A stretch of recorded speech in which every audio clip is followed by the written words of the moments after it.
जब आप आध्यात्म में चलते हो तो दुनिया का मोह,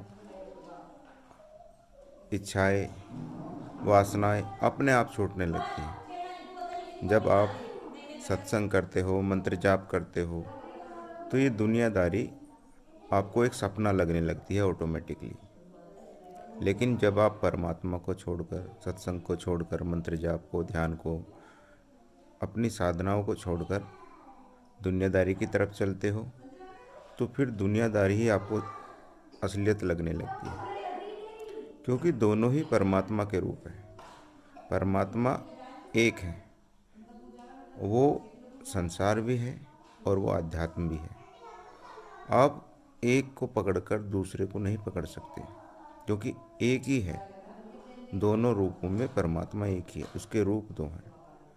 आप जिसको भी पकड़ोगे वो ही आपको अपनी तरफ बाहर ले जाएगा।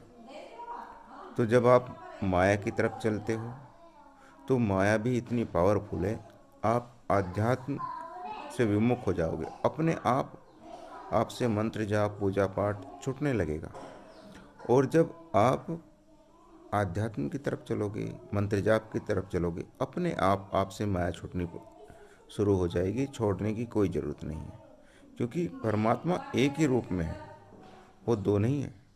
दो भाव हो सकते हैं, लेकिन उसका रूप एक है।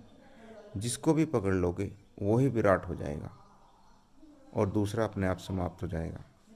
इसलिए जब आप भक्ति भाव करते हो तो दुनिया अच्छी नहीं लगती, फिर भक्ति अच्छी लगती है, इसमें आनंद आने लगता है। और जब आप दुनिया में चले जाते हो, संसार में खो जाते हो, फिर आपको संसार ही अच्छा लगता है। जय सच्चिदानंद।